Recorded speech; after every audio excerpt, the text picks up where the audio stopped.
Hello बच्चों, good morning. Hopefully आप लोग अच्छे होंगे, मज़े में होंगे और अपने अपने एग्ज़ाम की तैयारी में लगे होंगे। तो बच्चों, आज एग्ज़ाम की तैयारी में हम लोग कर रहे हैं 3D ज्योमेट्री, जो आपके आने वाले सीबीएसई बोर्ड के लिए काफ़ी इंपॉर्टेंट है। और इसमें बहुत सारे बच्चों को कन्फ्यूजन्स है क्योंकि उनके पास बेसिक शायद उनको नहीं पता होगा। तो हम लोग इसमें एक इम्पॉर्टेंट टॉपिक करने वाले हैं, इसमें बहुत सारे बच्चों को दिक्कत हो रही है। उसको बोलते हैं distance between to skew lines, यानी कि हम लोग फाइंड करने वाले हैं shortest distance between two lines. तो देखते हैं टू लाइंस के बीच में शॉर्टेस्ट डिस्टेंस कैसे फाइंड किया जाता है, इसमें वेक्टर्स के क्या क्या रोल है। तो जिस बच्चों ने भी वेक्टर्स नहीं किया है, कृपया करके वो वेक्टर का नॉलेज पहले ले लें, तब 3D ज्योमेट्री स्टार्ट करें, तब ज़्यादा ईजी आपको समझ में आएगा। तो आइए स्टार्ट करते हैं chapter 11 3 dimension geometry, perpendicular distance between to straight lines. ये हमारा आज का टॉपिक है। आइए बच्चों देखते हैं कि इस लाइन को कैसे डील किया जाए, कैसे फाइंड किया जाए। हमारे पास एक लाइन है L1, और मेरी ये भी बच्चों से रिक्वेस्ट है कि एनसीईआरटी बुक को स्ट्रिक्टली फॉलो करें, सारे चैप्टर, सारे एक्सरसाइज, पूरा मिसलेनियस, ताकि उनका सीबीएसई बोर्ड 2023 बिल्कुल अच्छे से जाए, 95% प्लस भी आए। ये स्ट्रेट लाइन L1 है और मान लेते हैं यहाँ पे पॉइंट है S, और दूसरी लाइन है इधर ऐसे ऐसे कोई लाइन है, दिस इज L2, यहाँ कोई पॉइंट है, मान लेते हैं T। तो इनके बीच का हमें फाइंड करनी है शॉर्टेस्ट डिस्टेंस। तो शॉर्टेस्ट डिस्टेंस मान लो स्क्यू लाइंस पहले क्या होता है, एक लाइन ऐसा, एक लाइन ऐसा, पैरेलल तो नहीं है लेकिन they are not intersecting either, ना पैरेलल है ना इंटरसेक्टिंग। इनके बीच का कुछ परपेंडिकुलर डिस्टेंस होता होगा, राइट, वो फाइंड करनी है। परपेंडिकुलर डिस्टेंस का मतलब ये दोनों जगह परपेंडिकुलर, इसके भी और इसके भी, दोनों परपेंडिकुलर है, पी क्यू। और एस कोई पॉइंट है, इसका पोजीशन वेक्टर है क्या, A1 वेक्टर, और टी कोई पॉइंट है, इसका पोजीशन वेक्टर है A2 वेक्टर। ठीक है ना। तो पहले लाइंस के इक्वेशन लिख लेते हैं L1 L2। इसका जो इक्वेशन लिखेंगे R vector A1 vector plus lambda B1 vector, इसके लिए R vector A2 vector plus lambda B2 vector. और लाइन के इक्वेशन कैसे लिखते हैं ये हम लोग पहले वाले वीडियो में कर चुके हैं, उसकी लिंक मैं यहाँ डाल दूंगा। तो मुझे चाहिए शॉर्टेस्ट डिस्टेंस PQ, ठीक है। मान लेते हैं PQ का जो लेंथ है वो D है, ये चाहिए। और अगर वेक्टर की बात करेंगे तो n कैप यहाँ लगा देंगे, ठीक है ना। मैग्नीट्यूड इनटू वेक्टर मतलब यूनिट वेक्टर, वो पूरा का पूरा वेक्टर बन जाता है। तो मैं यहाँ क्या लिख सकता हूँ, PQ vector is equal to D into n cap, ये लिख सकते हैं हम लोग, ठीक है। उसके बाद हमारे को मान लेते हैं ST को ऐसे जोड़ दिया हम लोगों ने, ठीक है ना। तो ST का जो प्रोजेक्शन होगा, ST को अगर मैं इधर खिसका के ले आऊं तो ST को तो मैं ऐसे लिख सकता हूँ, दिस इज T और Q वन साइड जैसा वो लगने लगेंगे, या फिर यूँ कह सकते हो कहीं ना कहीं जाके मिलेंगे ST और PQ, ठीक है। चलो, तो इस चीज़ को समझने के लिए मैंने इसको यहाँ मिलाया, सिर्फ समझने के लिए। और मान लो ये एंगल है थीटा, तो एक राइट एंगल ट्राइंगल हो गया। तो क्या लिख सकते हैं हम लोग, माइंड इट, ये आगे भी जा सकता है लाइन, ये PQ आगे जाके कहीं ना कहीं मिलेगा।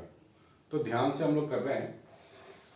तो यहां पर मैं क्या लिख सकता हूं, ट्राइंगल, कौन सा ट्राइंगल, ये वाला ट्राइंगल में। तो यहां पर मैं क्या लिखूंगा, कॉस ऑफ थीटा।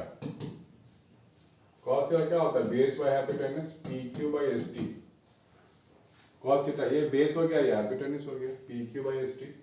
तो PQ मैं यहाँ लिख सकता हूँ ST कॉस ऑफ थीटा, ठीक है ना।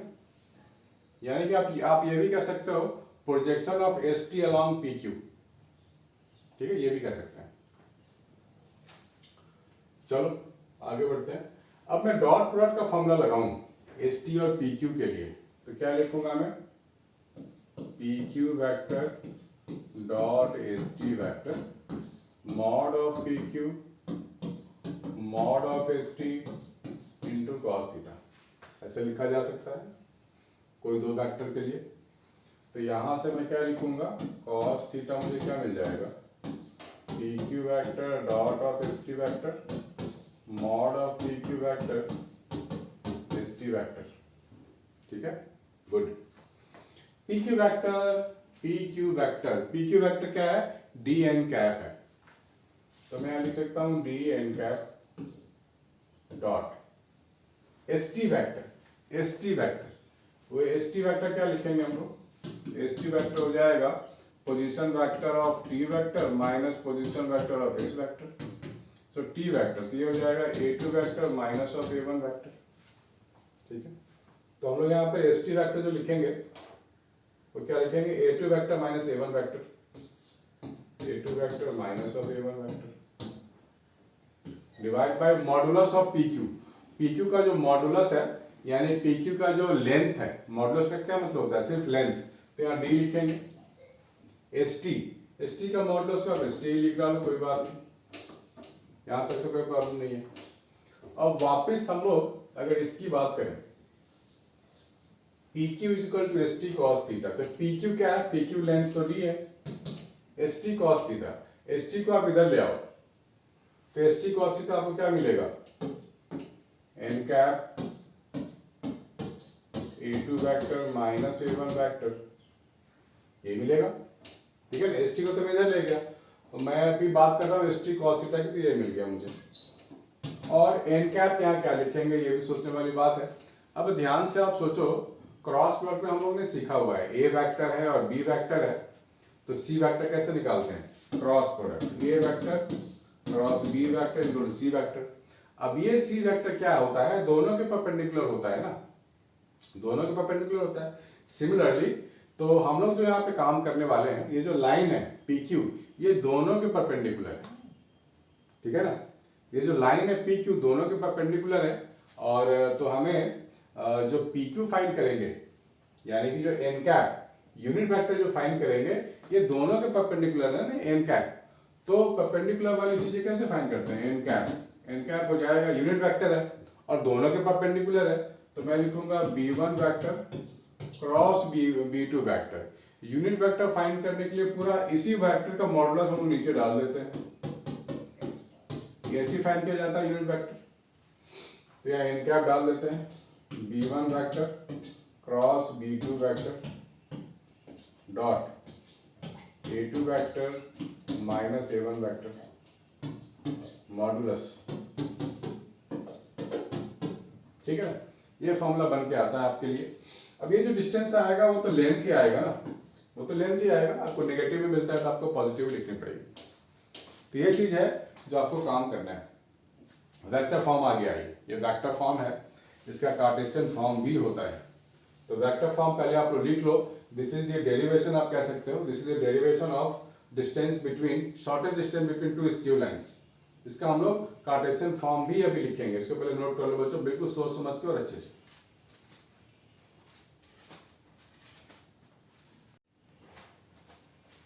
हाँ तो बच्चों, ये हमने वेक्टर फॉर्म निकाल लिया है, shortest distance between to skew lines. इसका हम लोग कार्टेशियन फॉर्म भी निकाल सकते हैं। तो कार्टेशियन फॉर्म निकालने के लिए आपको शॉर्ट में बता देता हूँ, पूरा डिराइव करने की जरूरत नहीं है। तो उसके लिए आपको चाहिए equation of lines in Cartesian form. तो वैसे अगर आपको कार्टेशियन फॉर्म अगर आपको गिवन होता है तो b1 b2 का क्रॉस प्रोडक्ट निकाल लेंगे, डॉट प्रोडक्ट निकाल के ऐसे फाइंड कर सकते हैं। मैं आपको शॉर्ट में फॉर्मूला बता देता हूँ जो डायरेक्ट एप्लीकेबल है। ये फॉर्मूला डिराइव आपको नहीं करने हैं, ये आपको इनसाइड व्यू देने के लिए मैंने किया था, ताकि आपको बिल्कुल जड़ से पूरे रूट से समझ में आ जाए। ठीक है, इस फॉर्मूला को आपको अप्लाई करनी है, दैट्स इट। क्वेश्चन भी हम लोग करने वाले हैं आगे इसके बाद। तो यहाँ पर अगर आपके पास इक्वेशन है, मान लो लाइन 1 का इक्वेशन है x minus x1 upon a1 is equal to y minus y1 upon a2 and so a1 b1 c1 लेंगे हम लोग यहाँ पे, a1 b1 और c1, ये b1 है, z minus z1 upon c1। ठीक है, ये लाइन 1। और लाइन 2 अगर लेंगे हम लोग तो लिखेंगे x minus x2 upon a2, y minus y2 upon b2, z minus z2 upon c2। ठीक है, ये लिया, वो दो लाइन है हमारे पास। तो इनके बीच का जो डिस्टेंस होगा उसको लिखने का तरीका ये है, x2 minus x1, y2 minus y1 and z2 minus z1। एक तो ये है, दूसरा क्या है, a1 b1 c1 फिर a2 b2 c2। ये आपने लिख लिया है बिल्कुल डिटर्मिनेंट वाले फॉर्म में। इसको आप लोग डिवाइड करोगे, डिवाइड किससे करोगे, ध्यान से देखना है, यहाँ BC का कॉम्बिनेशन होगा और इसका स्क्वायर होगा, यहाँ CA का कॉम्बिनेशन का स्क्वायर होगा और यहाँ AB के कॉम्बिनेशन का स्क्वायर होगा। कॉम्बिनेशन कैसे लिखते हैं ये मैं बताता हूँ। पहला BC, फिर CA, फिर AB। BC में क्या लिखेंगे, BC में क्या लिखेंगे ये आपको ध्यान देना है, सो बी केयरफुल। ठीक है, इसको हटा देता हूँ मैं। BC में क्या लिखेंगे, अंडर रूट पहले दे दो एक बड़ा सा ऐसे।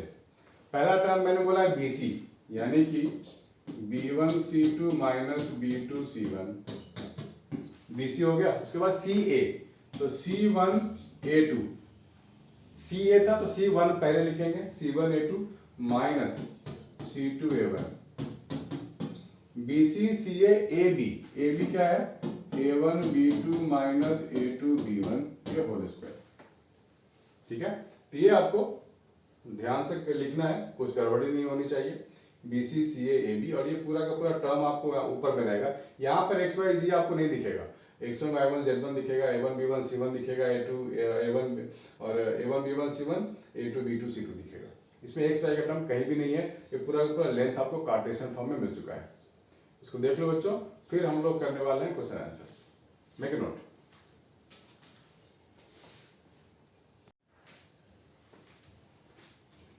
हाँ बच्चों, तो हम लोगों ने सारे फॉर्मूला देख लिए हैं, कार्टेशियन फार्मूला देख लिया, वेक्टर फार्मूला देख लिया। अब इसका यूज कर लेते हैं यहाँ पर, ये एप्लीकेशन है, यानी कि we have to find the shortest distance between the two lines L1 and L2। दो लाइंस यहाँ पे आपको दे दिए गए हैं, अब आपको फाइंड करनी है। तो फॉर्मूला रिकॉल करते हैं। पहले फॉर्मूला क्या था हमारे पास, B1 vector cross B2 vector के बाद डॉट था A2 vector minus A1 vector upon modulus of B1 vector cross of B2 vector, ये था। तो आपको यहाँ से पहचानना पड़ेगा A1 वेक्टर क्या है, A2 क्या है, B1 क्या है, B2 क्या है।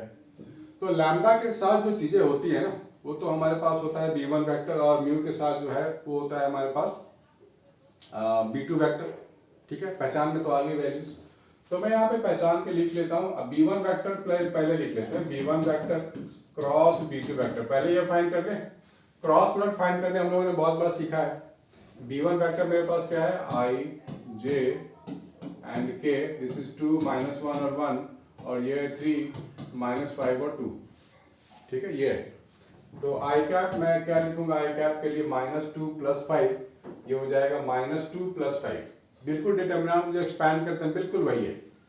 तो -2 + 5 हो जाएगा 3।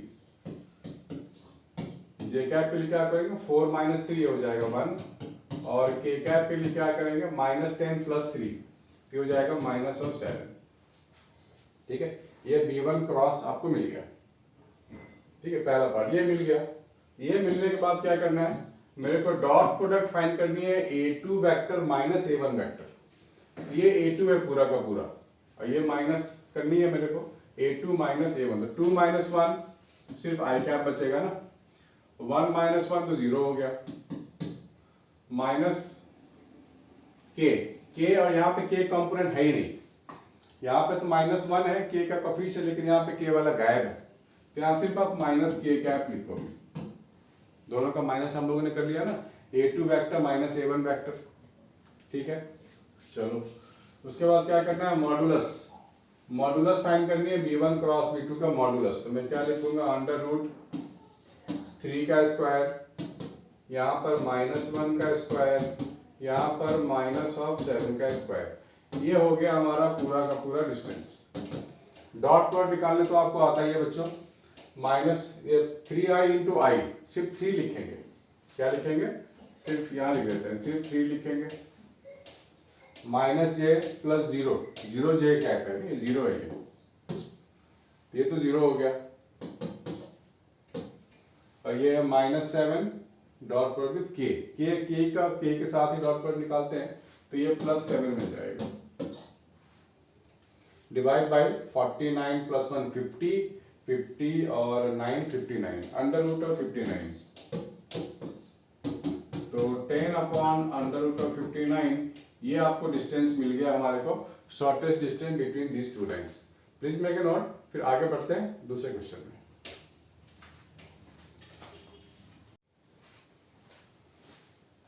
हेलो बच्चों, ये क्वेश्चन है आपका एनसीईआरटी एक्सरसाइज 11.2 का लास्ट क्वेश्चन है। ये क्वेश्चन नंबर 17 है, लास्ट क्वेश्चन है एक्सरसाइज 11.2 आपके एनसीईआरटी में मिल जाएगा। तो इसमें इस तरह के क्वेश्चन में बच्चों को बहुत दिक्कत हो रही है, सबने इसी के डाउट भेजा है, सर ये बता दीजिए बता दीजिए बता दीजिए। तो अच्छा चलो स्टार्टिंग में पहले यही कर लेते हैं, इसलिए हमने पहले फॉर्मूला कर लिया। अब इसकी बारी, यहाँ पर क्या है, आप ये इक्वेशन देख रहे हो ना, this is not the standard form of equation of line. Standard form of equation of line क्या होता है, जो हम लोगों ने सीखा था, R vector is equal to A vector plus lambda times B vector, या फिर A vector plus mu times B vector, ऐसा कुछ आना चाहिए ना, b2 a2 a1, ऐसा इस फॉर्म में आनी चाहिए। लेकिन इस फॉर्म में है नहीं, आपको इस फॉर्म में कन्वर्ट करना पड़ेगा। आपको इस फॉर्म में इस लाइन को लाना पड़ेगा, तो आपको ब्रैकेट को खोलने पड़ेंगे। तो आप क्या लिखोगे, r vector i cap minus 2j cap plus 3k cap, उसके बाद p आप कॉमन ले लोगे, जो कॉस्ट हम इस फॉर्म में लिखने की कोशिश कर रहे हैं। p यहाँ पर कॉमन ले लिया मैंने, तो यहाँ पे आ जाएगा minus I cap plus j cap minus 2k cap, इस फॉर्म में लिख लिया।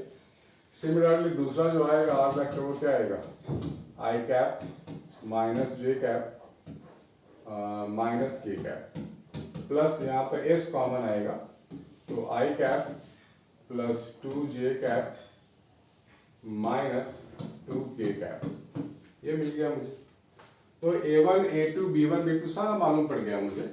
a1 वेक्टर क्या है, a2 क्या है, तो a2 वेक्टर क्या है मेरे पास, i minus j minus k, ठीक है ना, और a1 वेक्टर क्या है, i minus 2j plus 3k। Similarly ये पूरा का पूरा क्या है, b1 वेक्टर है, ये पूरा का पूरा क्या है, b2 वेक्टर है, पता हो गया। अब हम लोग सीधा सीधा फॉर्मूला लगा लेंगे। तो फॉर्मूला क्या था हमारे पास, रिकॉल कर लेते हैं फॉर्मूला d। पहले तो ऐसे लाइन दे दो बड़ी वाली, b1 vector cross b2 vector dot a2 vector minus of a1 vector upon modulus of b1 vector cross of a2 vector, ये ठीक है ना। ये हमारे पास आ चुका है फॉर्मूला, इसी फॉर्मूले का इस्तेमाल कर लेंगे और कुछ नहीं करना, बहुत इजी है ये। तो सबसे पहले निकालेंगे b1 vector cross b2 vector, b1 vector cross b2 vector में क्या लिखेंगे हम लोग, i j और k कैप लिखेंगे, और b1 वेक्टर -1 1 -2 1 2 -2, तो i कैप क्या लिखेंगे, -2 प्लस 4, ये हो जाएगा 2, माइनस j कैप क्या हो जाएगा, -2 -1 2, और +2 +2 +2, तो ये +4 हो जाएगा, और k कैप के लिए क्या लिखेंगे, -2 -1, तो ये -3 हो जाएगा, ठीक है ना। इसका हम डॉट प्रोडक्ट निकालेंगे, a2 माइनस a1 करेंगे, a2 माइनस a1 यहाँ से आप कर लो, माइनस कर लो, तो आपको मिलेगा 0 i cap minus j cap plus 4k cap, ये मिल गया। आप यहाँ पे लिख लो 0 i cap minus of j cap plus 4k cap divide by modulus, यहाँ जो क्रॉस प्रोडक्ट आपने निकाला उसका मॉडुलस नीचे लिखेंगे ना। मॉडुलस कैसे लिखेंगे, 2 का स्क्वायर 4, 4 का स्क्वायर 16 माइनस 3 का स्क्वायर 9, ठीक है। तो ये हो गया अंडर 29। इसका आप डॉट प्रोडक्ट आप ऊपर निकाल लो, ये पूरा का पूरा आपका आ चुका है। इसका डॉट प्रोडक्ट निकाल लेंगे तो 2 इंटू आई 0 हो गया, और ये +4 हो जाएगा, और ये -12 हो जाएगा, -3 +4 -12, -4 इंटू -1 +12 अंडर रूट ऑफ 29। इसका मॉडुलस ही रखेंगे, नेगेटिव भी आएगा फिर भी हम लोग पॉजिटिव ही लिखेंगे, तो ये मेरे को मिल जाएगा 8 upon under root of 29। This is the distance we are getting. Please बच्चों मेक ए नोट।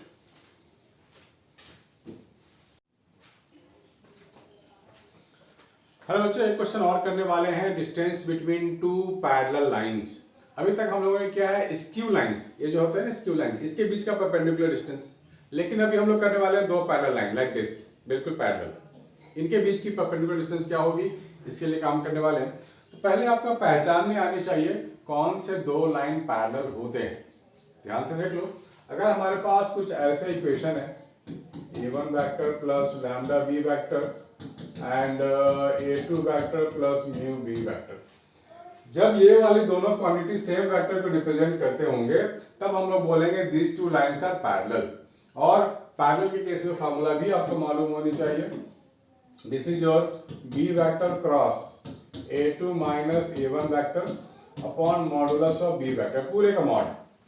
ठीक है, ये आपको बहुत ही सिंपल सा फॉर्मूला आपको यूज करना है। इस फॉर्मूला को आपको डिराइव नहीं करना है, derivation is not in the syllabus. आपके पास एप्लीकेशंस होंगे, क्वेश्चंस होंगे और इस फॉर्मूले को आपको अप्लाई करना है। तो भाई ध्यान से देखते हैं, lambda B vector mu B vector, दोनों वेक्टर सेम है। कांस्टेंट के पास जो वेक्टर्स हैं बिल्कुल एग्जैक्टली सेम है। तो ये A1 हो गया, B हो गया, ये A2 हो गया, B हो गया। तो सबसे पहला काम है B vector cross A2 minus A1 vector का निकालना। तो B vector cross A2 minus A1 vector निकाल लेते हैं।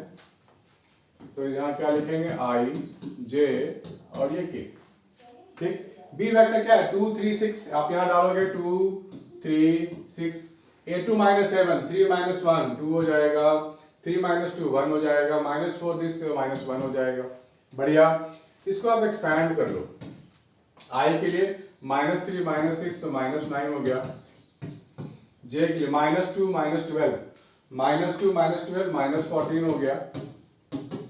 और K कैप के लिए हो जाएगा 2 माइनस ऑफ 6 यानी कि -4। ठीक है ना, 2 माइनस ऑफ 6 तो -4 हो गया, ये -4 ये मिल चुका है आपको। अब इसका आप निकालोगे मॉडुलस, तो पूरा न्यूमरेटर आपका हो गया ना।